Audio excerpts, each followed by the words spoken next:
अरे बाप रे।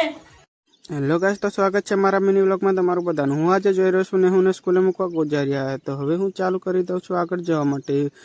તો અમે નીકળી ગયા આગળ જવા માટે અને આ બેઠી છે ને હું અને અમે આગળ જવા માટે નીકળી ગયા હતા અને આગળ જતા જતા થોડી વાર આગળ ચાલ્યા અને આ વીજળી પહોંચતા આવી ગયો વરસાદ। તો આ બાજુ છે આપણી આંગણવાડી અને આ બાજુ છે ટાંકી અને આ બાજુ છે સ્કૂલ। હું આ સ્કૂલમાં ભણ્યો તો પણ ખબર નહીં યાર મારું મન ક્યાં હતું। જ્યારે ભણતો ત્યારે સાહેબને મારવાનું મન થતું। એમ કરતાં કરતાં હું નીકળી ગયો પાછો આગળ જવા માટે અને ગાડીના પગની નસ ઢીલી થઈ એવું લાગ્યું એટલે હું આગળ જઈને પાછો થોડી વાર રહીને આગળ દુકાન આવી ત્યાં ગાડીની નસ ટાઈટ કરાવી દીધી અને પછી અમે પાછા થોડી વાર અહીંયા બેઠા અને પછી પાછા નીકળી ગયા પાછા આગળ જવા માટે।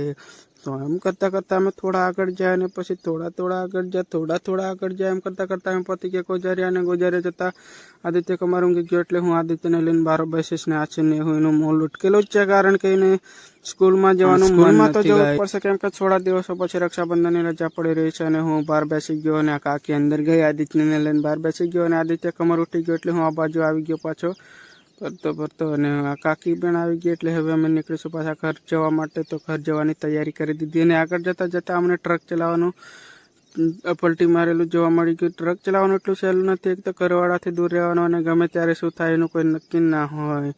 એટલે કે ટ્રક ડ્રાઈવરની જિંદગી એટલી ખતરનાક હોય છે કે ક્યારે ઘર જાય અને ક્યારે શું થાય એનું કોઈ નક્કી ના હોય।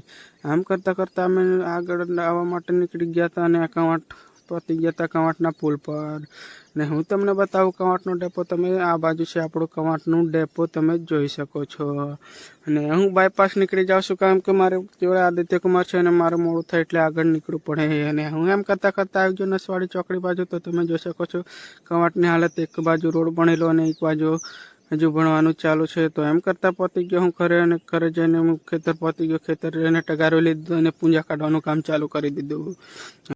મારી ચેનલ પર નવા આવ્યા તો ચેનલને સબસ્ક્રાઈબ કરજો અને વિડીયોને લાઈક કરજો અને હવે હું જવા કામ પતી ગયું અને હવે હું જવા બાજુ રહ્યો છું ઘર બાજુ। તો આ છે આપણા આદિત્ય કુમારની ગાડી। આદિત્ય કુમાર ઘરે જાય છે અને હવે આપણે જવું પડશે ફટાફટ કેમ કે ઘરે જતો રહેશે અને દાદીને કંઈ કામ ના કરવા દે, દાદીની પથારી પડી જશે। તો આપણે જઈશું ફટાફટ ઘરે અને મળીને વ્લોગ સાથે ત્યાં સુધી વિડીયોને લાઈક કરજો, આપણી ચેનલને સબસ્ક્રાઈબ કરજો। મળીએ, બાય બાય।